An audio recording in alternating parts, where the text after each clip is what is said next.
Mr. Chairman, and I really appreciate the witnesses. Manufacturing obviously is important everywhere, related to defense, important everywhere, including Vermont. General Electric in Rutland is a big employer, and people are always anxious to hang on to those jobs.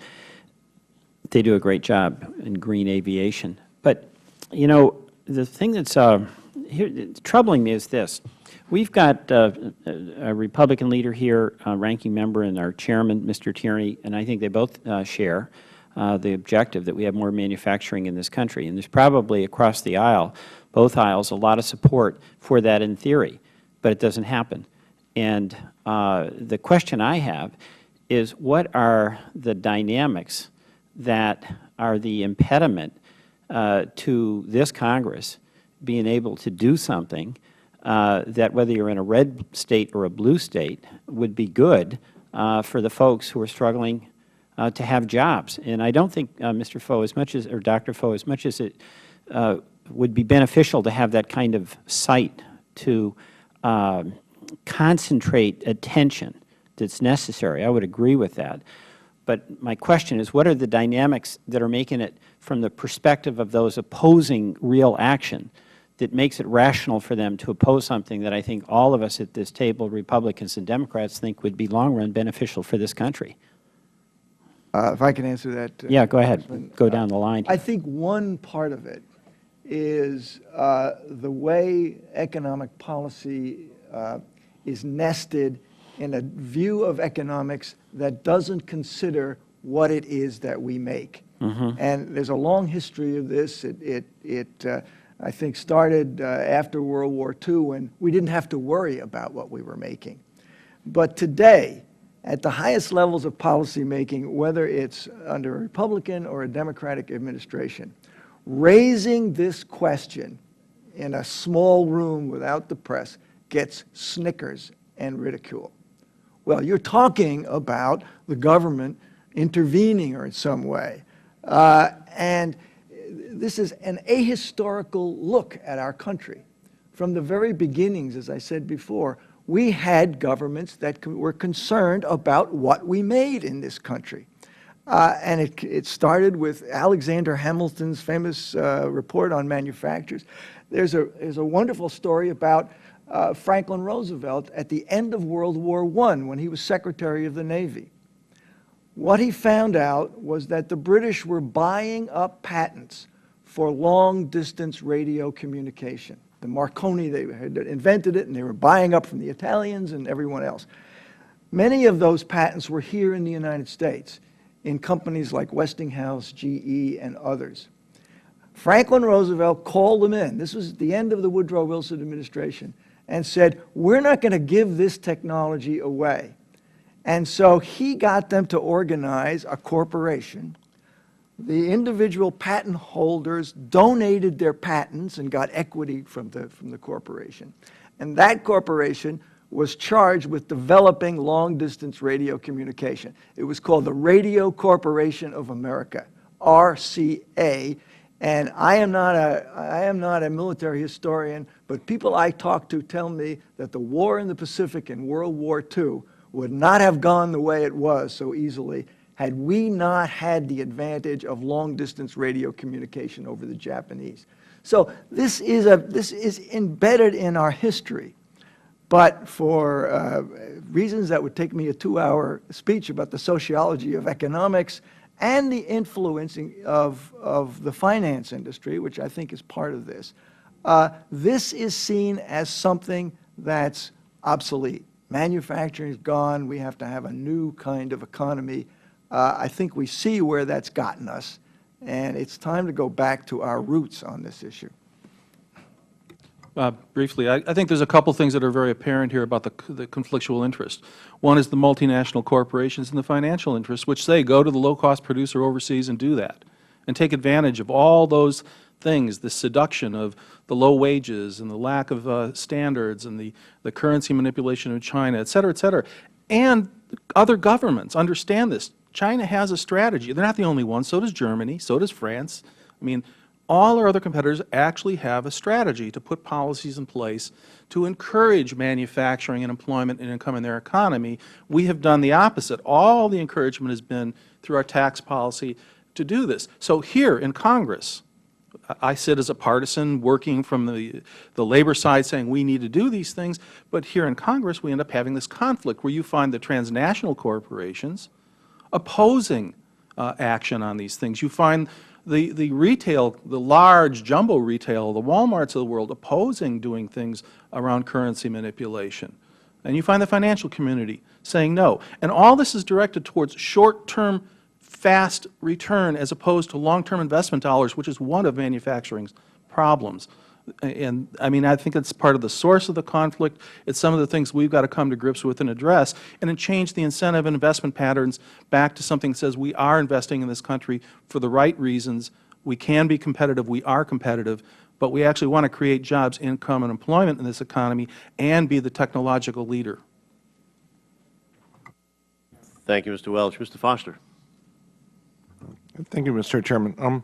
I'd like to ask to the whole panel what you think the large sources of leverage that we have to deal with the currency manipulation problem have, and the relative merits of unilateral versus multilateral approaches to this, because obviously currency manipulation is hurting, the Europeans and many advanced countries. There's also a fairly well documented sort of dragging effect, where the other low-cost Asian and South Asian currencies tend to follow the big dog in this, which is the Chinese. And so that fixing the Chinese problem will naturally also cause the other competing currencies to move as well. And so I was just wondering, what you think the effective levers that we have to try to apply to this problem are, and I'll just go down the line. What we have left is still the largest consumer market in the world. I don't know how long that piece of leverage is going to last. The Chinese eventually are going to build up their own sources of demand, and that's clearly their long-term plan. So I'm not sure that we have leverage left under WTO rules, and I would defer to Mike Wessel on this. But it seems to me that the efforts at persuasion, the efforts at telling the Chinese, which is often what we do when we go there, that it's better for them if they would let their currency get back to more realistic levels, that hasn't worked. So we need a 2x4 here, or at least a 2x4 behind our back. And the only 2x4 that I know that we have left is the U.S. market. So in some way, we have to ratchet up our determination to make it too costly for the Chinese to continue this kind of currency manipulation. Thank you, Congressman Foster, for the question. I think there's a couple of things here, and I think testimony brought it out in the Ways and Means Committee the other day. I think you actually have to operate off your own piece of paper in negotiating, as Leo Gerard, the president of Steelworkers, said. You actually have to have a strategy and a plan, and as Teddy Roosevelt said, the ability to speak softly and carry a big stick. We aren't doing that. We're just talking with no stick, and no threat of action, nor actions having been taken that give veracity to what you're trying to do at a negotiating table. What we do need is leadership in a number of ways that give you that. Dr. Foe is absolutely right. The market is the #1 thing. I mean, that's what everybody wants in this country.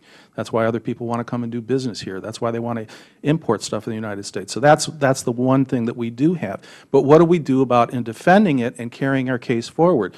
Action by Congress to pass legislation sends a strong message and provides some tools that we obviously need, since the Commerce Department says they can't find specificity in charges of currency manipulation of specific products. Well, let's fix it. We have a law to do that.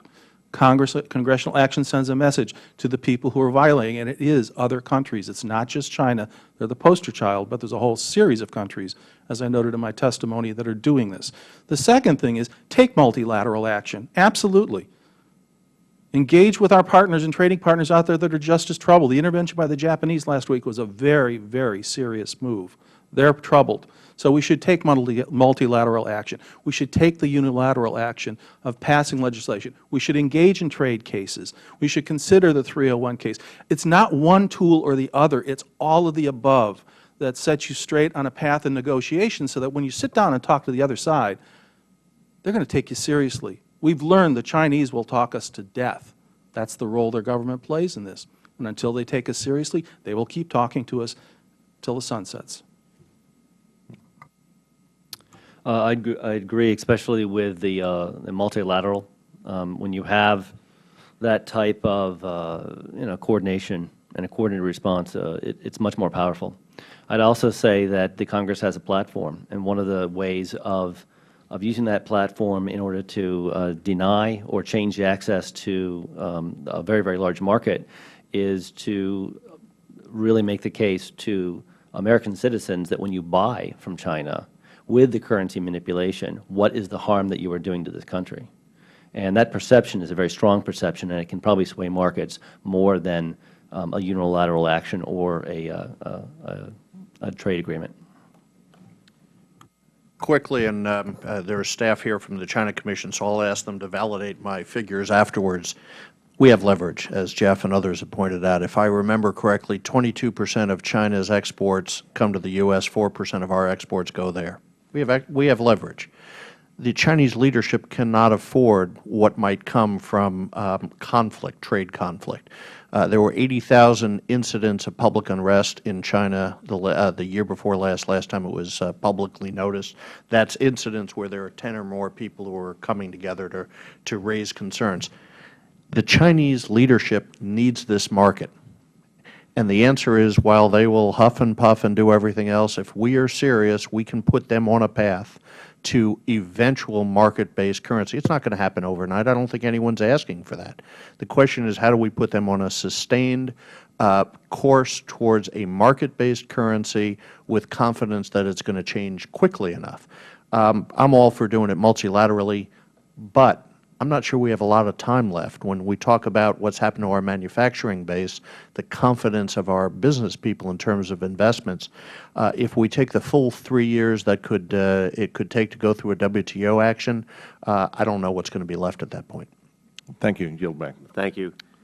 You know, interesting enough, Mr. Barr, you were talking in your testimony about the innovation being offshored, subsidies, money manipulation, things of that nature, and then you talked about Intel.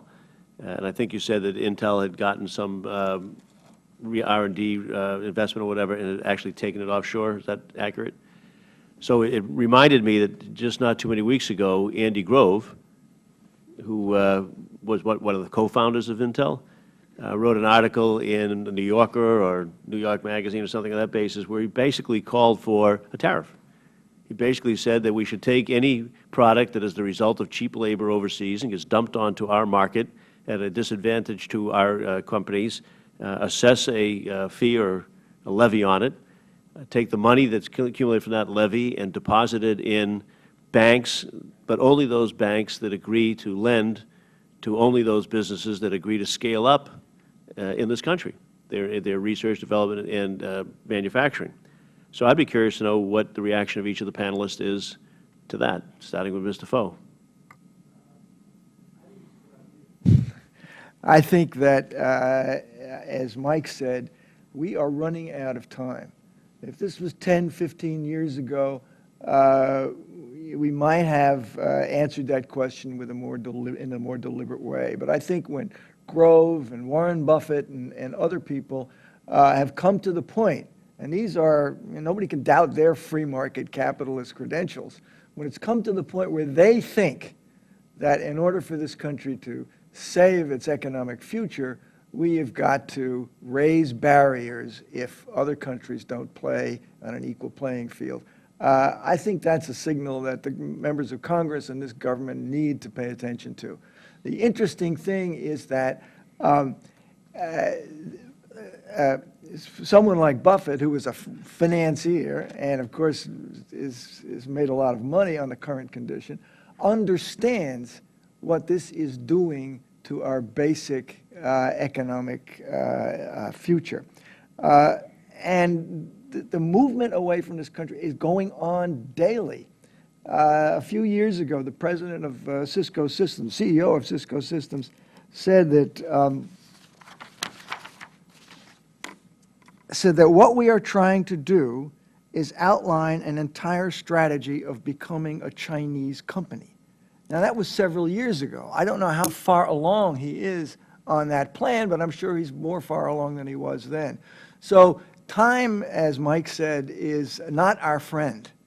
And something like the Andy Grove or the Warren Buffett proposal, I think needs to be surfaced right now and supported. And maybe then that will get the Chinese attention. Thank you. Mr. Ba. I think it's a good idea. I think we should consider things like this. The whole point is to punish the behavior of countries taking illegal practices. This form of punishment is a tariff on the money that then is plowed back into this economy to create good jobs and technology and secure our leadership. I mean, that's the fundamental thing, whether it's this proposal or another. That's what needs to be done. We need to be serious about it, and we need to think at scale. I wish we were hearing more from current executives than retired executives. Unfortunately, I think the dynamic of the financial markets and the incentives are all the other way. And that's the kind of change we've got to come to in the course we've been on. We've got to find another path that changes that behavior, that changes that pattern, that changes those incentives so that they're made in our economy, not in someone else's. Mr. Gordon. I'd agree with conforming tariffs, especially as it brings capital and productivity tools back into the U.S. It's a natural consequence when you take manufacturing facilities and you offshore them, that the next step a year or two later is to put product development facilities right next to it so they can understand the manufacturing. And the next step after that is that R&D facilities are now moving out of the U.S. and overseas in order to be lined up in that area, and we need to stop that.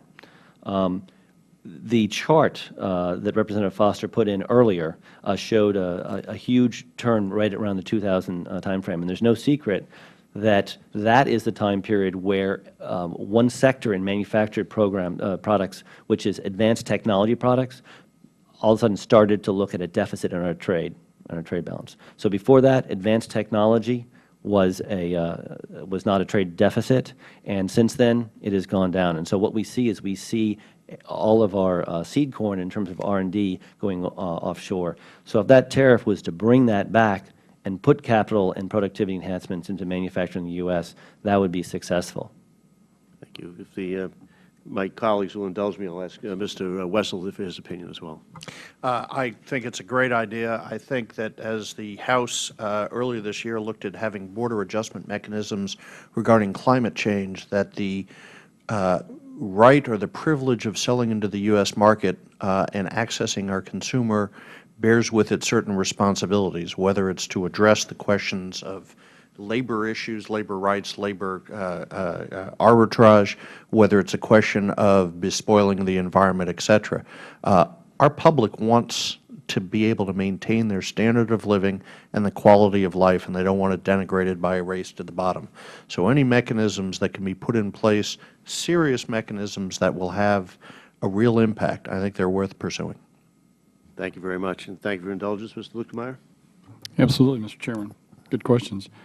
I don't have a specific question for anybody right now. I just want to ask a question, and anybody can jump in on it here with regards to, to me, one of the things, and in my opening statement I made a comment that sensitive equipment should be made either in the United States or in collaboration with our closest allies. I think we've got a huge problem if we have sensitive equipment that we can't control the parts that make up that piece of equipment by, and a while ago somebody made the comment, I know it's in testimony here somewhere, 97% of the rare earth minerals are in China. I mean, this is a huge problem for us. To me, at some point, we need to have some sort of legislation or rules or some sort of agency that's able to not necessarily waive the rules, but be able to allow the rules to be put in place that allow us to produce or mine these minerals in our country here in a way that's economically viable as well as environmentally safe. I mean, I can't believe we can't do that in this country, but at some point we've got to develop a policy. What do you all think of something like that, and where do we need to start on that? If I can, let me First of all, I think your point is right on, and I think this committee, the subcommittee, the jurisdiction will allow you to really look deeply into these supply chains. At the China Commission, we had commissioned a report to look at what was happening with the defense industrial base and how it was dispersing. We had a classified contractor that was in charge of the study. They were unable beyond the Tier 2 suppliers, and if Tier 1's Boeing, Tier 2 may be a major system within there. Beyond Tier 2, they had no ability to get information on where things were. So as the Chairman noted about his amendments in the past, whether it was with Mr. Hunter or others, we've got to do a full assessment of what's happening with our supply chains. That's number one. If you look at, for example, high tech, we have one trusted foundry left in the U.S. to be able to deal with, I think somebody raised EMP chips, radiation-hardened chips, et cetera. So we need to do a much better job of understanding the risks and then addressing them. And we're not, information is the first thing that I think we need to look at. Anybody else want to tackle that? Or, yeah, Mr. Ball? Yeah, I would just note that there is a bill in the House currently. And I apologize, I don't have the number. It doesn't come off the top of my head. But it was a bipartisan bill. It actually looks at the rare earth metals, and it says we actually need to understand where this is. We need to develop a strategic supply for a period of time. We need to redevelop this industry in this country on that specific piece. But I agree very broadly with what Mr. Wessel has said, that we actually need an assessment of this base. We've been in the conversations. We don't know what's going on below Tier 2. And, Mr. Chairman, you've made reference to some of the sort of scandals that have erupted when people found defective parts and defective materials. And what happened here? Well, we don't pay attention. And frankly, this is the nature of what's happened in manufacturing, where the people who used to make things as the prime contractors. I mean, when I was a kid, I went down to the Ford Rouge plant in Detroit, right? You walk through those gates, they made everything there that went into a car. By the time I worked in the plant, we only made some of the things. By this century, things were outsourced, and then they were offshored. And this has happened across industries where the prime developers, it's been passed down to contractor, to subcontractor, to subcontractor. And we've been living on a legacy of the way we used to make things as opposed to the way we do make things. And we need to get a better handle on that. Could I just My time's limited, Mr. Foe. I got one more question here. And with regards to, Mr. Ball, you brought up the question here of and continue to develop the idea and the topic here of our industry, our manufacturing base is leaving. What, in your judgments, is the things that we need to do? I know that there's when we talked about tax rates, labor policies, environmental regulations are a problem right now. What do you see? What are your suggestions on how we need to get our manufacturing base back to this country?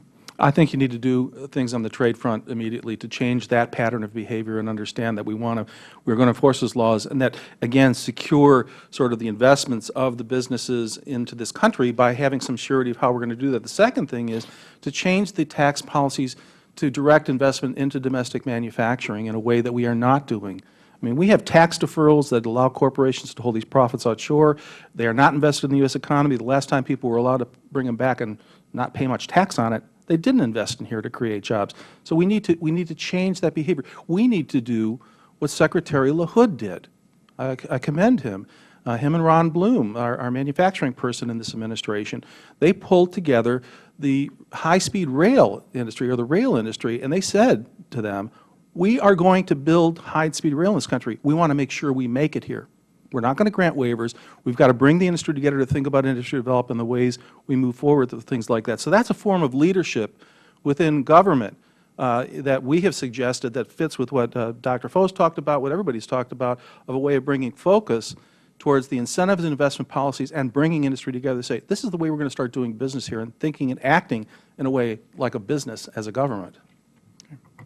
Thank you, Mr. Chairman. Thank you, sir. Mr. Welch, you're recognized for 5 minutes. Thank you very much. I want to go back to this question of how we can make some progress. You know, in listening to your testimony, it seems as though in a very broad sense, economic policies have favored the increase in the gross domestic product as opposed to the reduction of unemployment, and that finance has triumphed over manufacturing. And the dilemma we have here in Congress is that it doesn't seem that we can, even when we agree in the long-term objective, we can't seem to agree on doing it together. So there's a real political impediment to doing things that are in our interest to do. So the question I have for a quick round of suggestions from each of you would be, give 2 ideas that you believe potentially could have the support of Mr. Tierney and Mr. Lukemeyer, who both share the objective of increasing manufacturing employment. And I'll start with you, Mr. Wessel. I'd give you the first one, which I noted in my testimony, is making the R&D credit the RD&D credit, the research, development, and deployment credit. We all want research here. We all want innovation to occur here. We should also be moving to the next stage to make sure that that research is being applied in our own factories, again, within the boundaries of international commitments, et cetera, and I believe it can be done in a WTO legal way. Another thing that I think we need to do is to— I want to get 2 suggestions from everyone. No, and the other one is to address asymmetry in our law. That's a problem. It was mentioned the wind farm earlier today. The problem with the Texas wind farm was we allowed uncapped money to go out and build wind farms, but we capped the money to help develop the domestic supply chain. So you had all of these financial people going out here wanting to build a wind farm, but not enough domestic supply, and the result was they went out and bought and made orders for Chinese goods. The President last December said, let's increase 48C, which was the domestic support, and said $5 billion. We're still waiting for that. That's the kind of thing that we can do immediately to start revitalizing the supply chain. Thank you. Mr. Gordon? I would say overall, one of the things you want to do is you want to have that R&D investment come back, and that directly deals with the false perception that you can't be competitive while manufacturing in the U.S. It's just false. One of the ways to do that, or one of the ways to build on it for national security, is to combine different functions within the Defense Industrial Base Assessments. Right now, in the DoD, there's Industrial Policy Division that finds out where defense essential production is needed, and then somewhere else where they implement things such as Title III for capital investment or Mantech for substitutes. We need to combine those things together into one implementation as well as identification of those capabilities. Thank you. Mr. Baugh? No surprise here. I think this Congress should pass currency legislation, a bipartisan bill, the Ryan Murphy bill, that has 140 or more co-sponsors, a lot of Republicans and Democrats together on this. It's simple. We should do it. That's number one. And I agree completely with this issue of asymmetry of policies and research and development. This is the holy grail of the business community. R&D tax credits, not to have to come back here and get this renewed every year. They want it made permanent, and the President has said that. I would say 25 years ago, you could assume that that money for commercialization, R&D and commercialization, would be done in this economy. We would make it here. That is a false assumption today. You need to think like a state economic development agency that like I did when I used to run one, help run one, is what's the return on the investment? Will that R&D investment create jobs in our domestic economy with people making the things we've invested in the R&D for? That's a simple question. It's something we should do, and it's something, frankly, that every other country does with their industrial policies. I met with the Japanese meaty folks a month ago, and they told me this. And they laughed when they said we don't. Thank you. Dr. Foe? Quickly, I think the research and deployment issue is one of the 2 most important. The other is currency, the currency manipulation and trade. I think that that we ought to insist and have a timeline. I think the Congress ought to come up with a timeline that'll get people's attention for reducing the trade deficit dramatically with China. If we did that, perhaps, again, we could get some serious discussion at the table. Thank you. Thank you very much. I yield back. Gentleman yields back. Mr. Murphy, you're recognized for 5 minutes. Thank you, Mr. Chairman. Gentlemen, I'm sorry I'm joining the hearing late today. This is as important an issue as this Congress is going to talk about, and it hits home for each and every one of us. I'm going to maybe pose an initial question to Mr. Wessel by means of an example. I have a company in my district in Connecticut by the name of Ansonia Copper and Brass. It's the last domestic company that makes copper nickel tubing for the defense industry. It's found on submarines, but also on our entire ship fleet. They have one international competitor, and right now that company in Waterbury, Connecticut is at risk of losing its remaining contracts with the U.S. government, making a foreign supplier the only supplier of a critical element of our shipbuilding process to the United States Navy. I guess this gets to a few issues, and I'll present them to Mr. Wessel. I'm concerned about one major component of our U.S. ship fleet being unavailable from U.S. suppliers. Now, currently, this company is a German company based in Italy, and so we can, I guess, have some relative sense of security that we're hopefully not going to war with Germany or Italy anytime soon. But we don't really know too much about their supply chain and where it comes from. We know that Ansonia Copper and Brass's supply chain was largely a domestic supply chain. We know that the supply chain of their foreign competitor is largely a foreign supply chain. And so I guess I'm happy to pose this question to the entire panel. I imagine that although this is one specific industry in which we could potentially lose total domestic capability, I imagine that there are others. I imagine that there are other major and important parts and major and important industries that may be non-existent or risk being non-existent here in the United States because of our over-reliance on foreign contracts. And so I maybe pose that question first to you, Mr. Wessel, and to others. Are there elements of our manufacturing base right now that we are in special jeopardy of losing? Are there areas of focus that this Congress should have in terms of making sure that we preserve manufacturing bases critical to the defense supply chain that may vanish in the next 5 to 10 years or may have already vanished with respect to this specific technology? It could be gone within a year or two, and something that's not easy to create with respect to this specific type of tubing. Well, the answer is I agree completely that we need to have domestic sourcing on anything that is a critical system where there is not, you know, a multitude of suppliers that we can ensure that our defense needs are met. There is a large list of items I mentioned in my testimony, for example, the propellant used for the Hellfire missile. That's a missile launched from helicopters used as anti-tank. If there was a Taiwan scenario, for example, that may be a missile that people would want to use, that the military might want to use against landing craft as well. And we're going to be going to China to get the propellant. I think that that's probably a greater problem than Italy, although, as I also noted, with France denying overflight rights, with Switzerland, as the Chairman noted, refusing to provide products for JDAMs, the fact is we can't be secure on anything unless we know that we're going to have a supply base here to be able to produce it. Titanium rivets for airplanes was an issue 2 years ago under the Berry Amendment.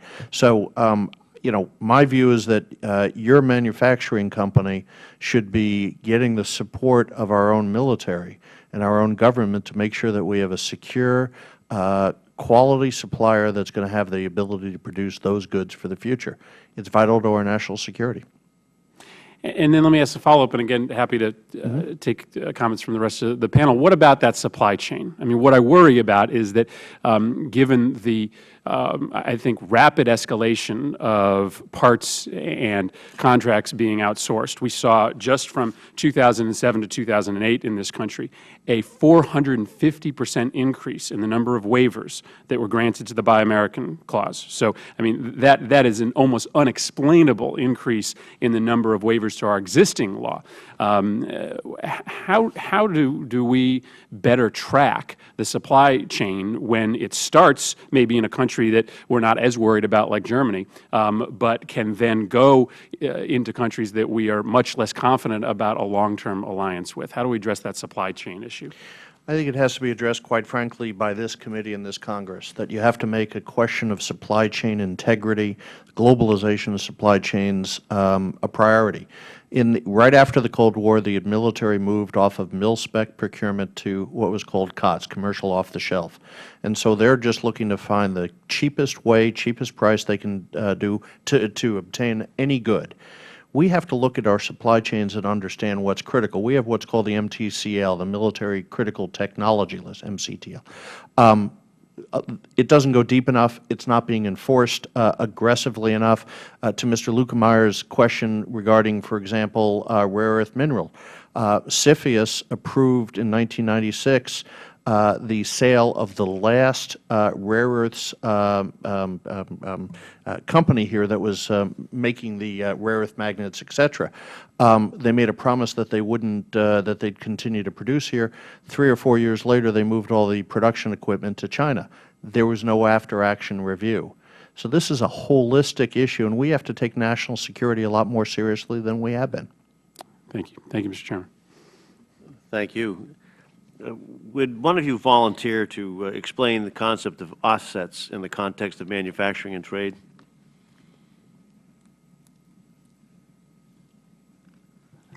Mr. Barr? I will take a shot at it. Actually, I had recommended that that this committee at some time should talk with one of my colleagues, Owen Hernstab from the International Association of Machinists, who has written extensively and testified on this.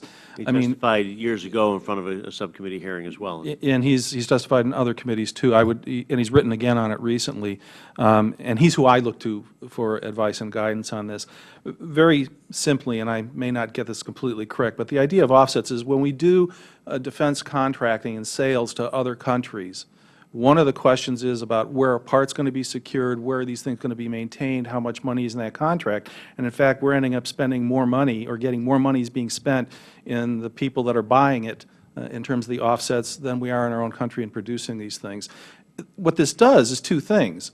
One, it builds up their capacity and capability around the production for those goods, and capacity and capability to produce for that, and all of a sudden become a producer as an ally of ours that qualifies under Buy American rules. So it comes back to haunt us and bite us in a number of ways. So I don't want to go any further because there's a good chance I'll get it wrong, Mr. Chairman. No, but the point I want to point out is that we do have agreements where people get a contract, and the result of that is we end up obligated to send them technology and then to buy parts and equipment, and it's them compete, sometimes not even fairly, against our own operations on that. And that's an issue that we've addressed in past committee hearings, and we're going to have to address it again.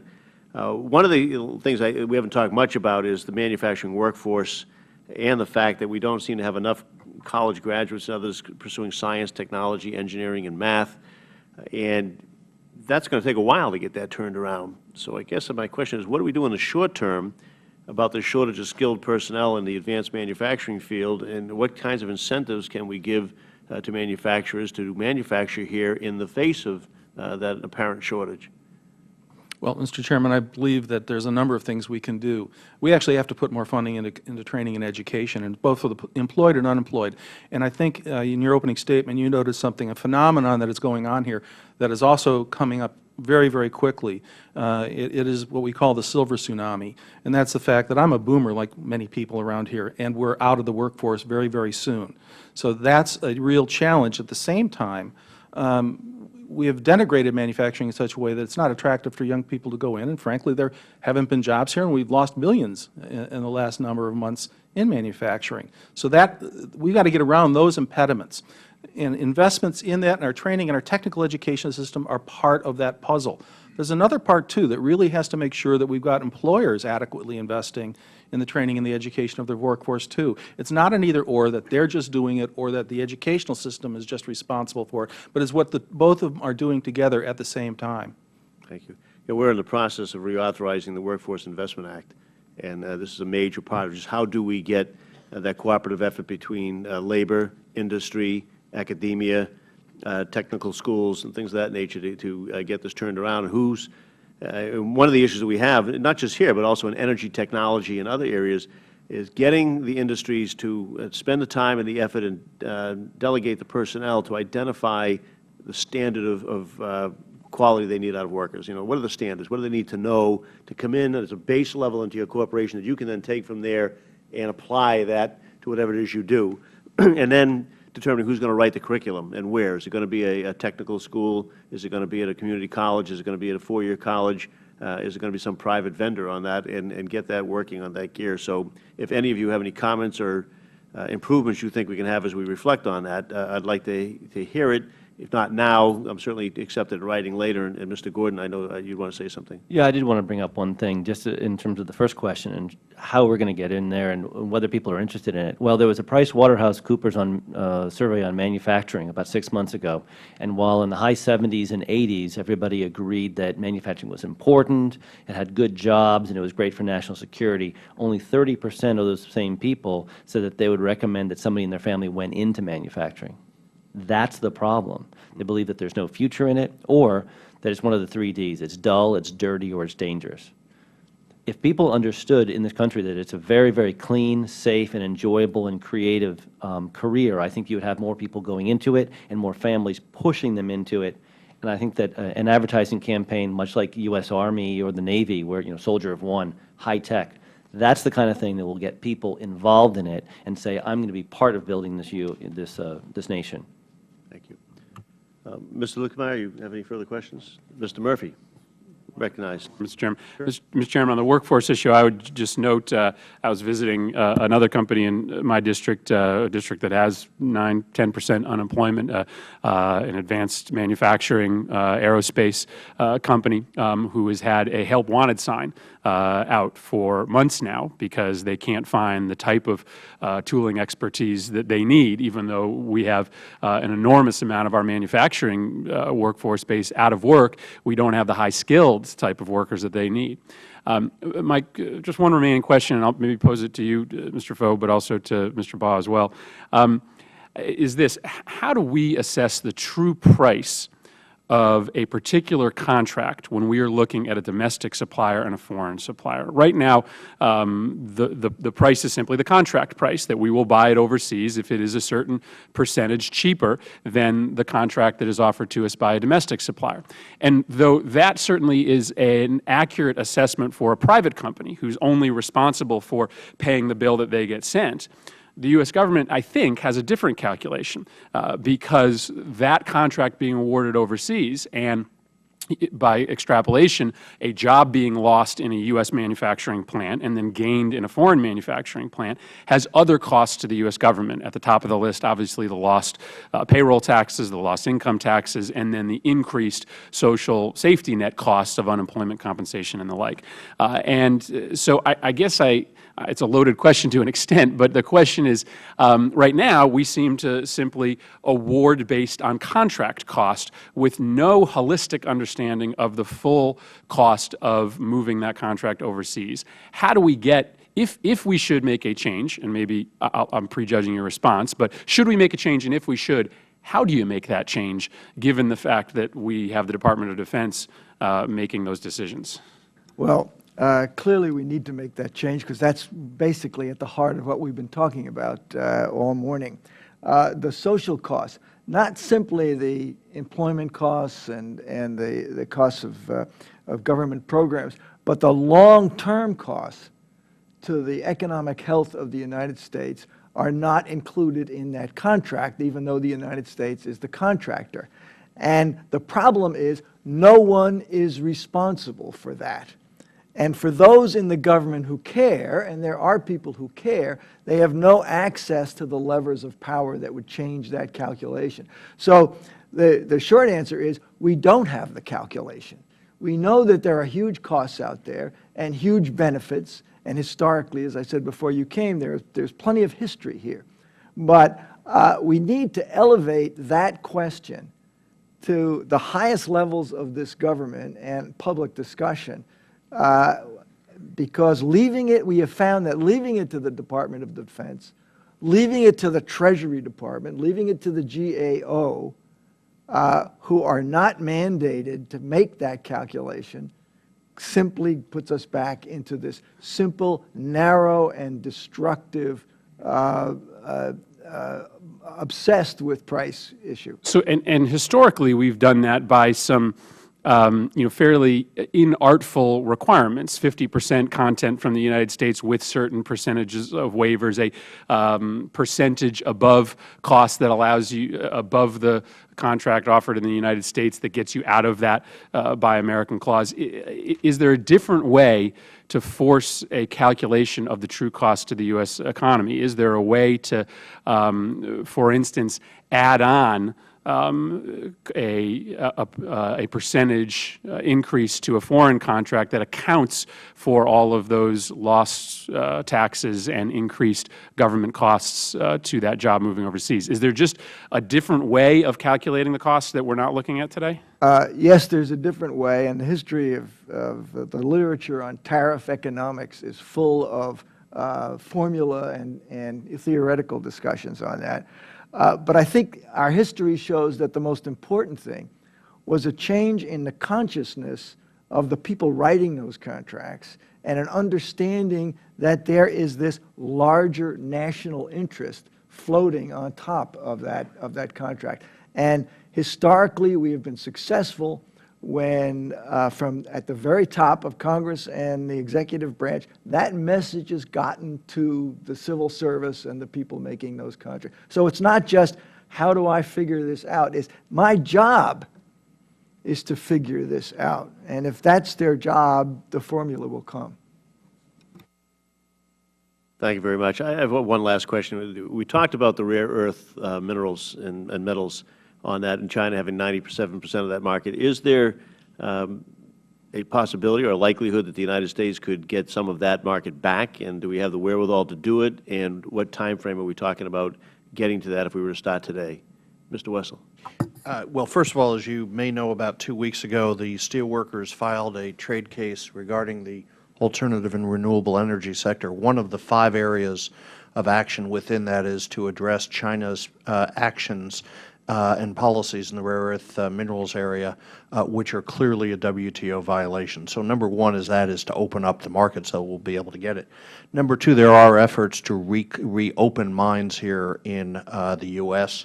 There's a mine that is presently under discussion for California, as I recall, right near the Nevada border. There has not, because of the uncertainty in the market for so long, it hasn't been worthwhile to do it. Now that China is doing this, has been withholding so much, it's becoming economic to do it here again. But as I believe Mr. Lukemeyer may have said, it's going to take 15 years not only to get the mine back and operating, but also to be able to transform those items into products that we can use in the clean and green chain, in JDAMs and everything else.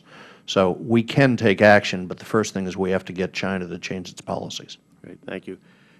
If there's anybody on the panel that believes we haven't addressed a matter that needs attention, I would like to give you one opportunity to state that for us. Otherwise, we'll wrap it up. Mr. Foe? Just a quick footnote on the training question. One of the problems here is credibility. For the last 20 years, with the government and other leaders have been telling young people that get into computers, get into this sort of technology, get into that. And it turns out that in many of these areas, the supply of workers is much greater than demand. So there's a confidence issue both in the labor market, that is to make it clear to people that there's government policy to create those jobs and to create a dynamic sector, both for the labor market and for the financial markets to get the investment. Thank you. Anybody else? Mr. Gordon? Yeah, I'd like to add one other comment on Representative Murphy's interest in how you add costs or take into account offshoring. Right now in federal procurement policy, you have a source selection criteria, and that source selection criteria does not allow for you to understand what happens or take into account what happens to domestic manufacturing capabilities. That means that a program manager that is making those decisions is not allowed, even if he understands those consequences, is not allowed to make a decision for a domestic versus an offshore supplier, and that is a barrier to making that right decision. The Aerospace Industries Association has an industrial base report that they put out that said we should add what happens to industrial capabilities on the domestic front as a source selection criteria when it's defense essential needs. and that would take care of that. Ms. Bauer? I would also add the same point. We've suggested over and over that we really do have sort of a social impact cost on these things, about the employment side, the income side, which you've been getting to with your question, Mr. Murphy. And frankly, I would note that the industrial policies of most of our competitors, whether they're communist or whether they're democratic societies, they actually do have strategies for manufacturing, and it's based upon the desire to have employment and income and technology in their society and to be making those things. We're the only ones that really don't. So it's not just about twisting ourselves into a pretzel to find a cost accounting mechanism to get to it. It is also about the broader overview of how we think about manufacturing. It's not just the consumer interest. There is a vast society interest and an employment and income interest. Thank you.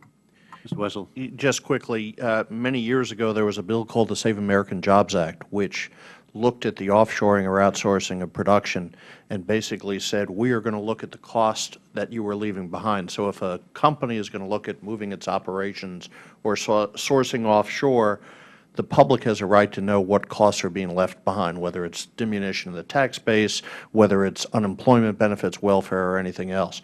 And there is a way of doing that to look almost at a severance tax, if you will, if you're going to pick up and leave, and which could be done in the defense area as well.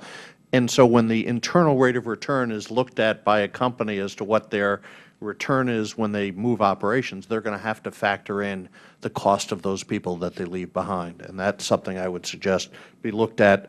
It hasn't been brought up in many years. I want to thank all of our witnesses again for your testimony. It's been extremely helpful to us, and I hope that this is not the last hearing that we have on this issue, and we like to give a little bit of impetus to our colleagues in other committees to get moving on this, as well as the White House, and thank my colleagues and staff as well. Meeting adjourned.